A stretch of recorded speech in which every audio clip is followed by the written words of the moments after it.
Stocks are a little changed with the S&P on pace to snap it looks like it could make a 6-week win streak. We'll see how today shakes out. After this morning's jobs report, former Boston Fed President Eric Rosengren did weigh in on what the jobs data means for the market. Take a listen. From the market's perspective, it's probably a bit stronger than they were hoping for. Embedded in the bond pricing right now is some pretty significant rate cuts over the course of next year.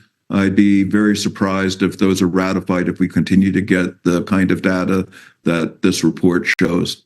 So he's saying maybe not so fast on those rate cuts. For more on what today's jobs data means for the Fed and for the markets going forward, let's bring in Dryden Pence, Chief Investment Officer with Pence Capital Management, and Michael Santoli, our senior markets commentator, here on set with us. Welcome to both of you. Dryden, what do you think? You have to worry now about the Fed staying in the picture?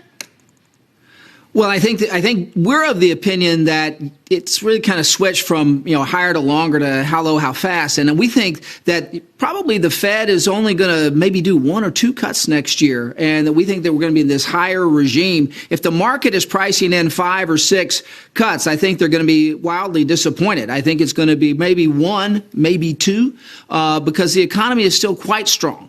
And we think that that's going to be the dynamic that's going to be surprising people. Okay. Michael, what would you add to that? Because we see the market not necessarily coming around to Dryden's take yet, but Chair Powell will have a big opportunity next week to either say, no, we really are going to be higher for longer, right, or not, as he's been hinting more recently. Yeah, or maybe he just, uses the opportunity to say we have a balance in policy. We see balanced risk between inflation and potential weakening growth.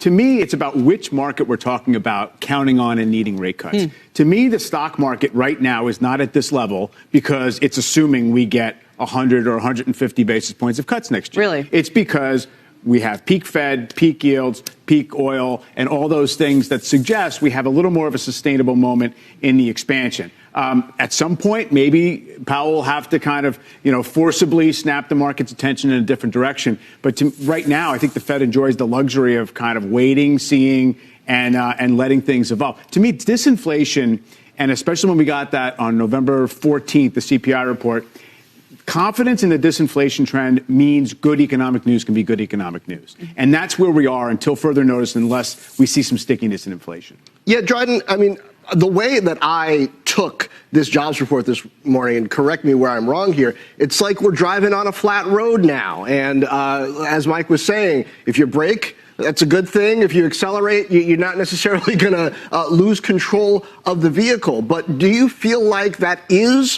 where we are, or were there enough danger signals in the number here to suggest that the Fed might have to do something the market's assuming it won't?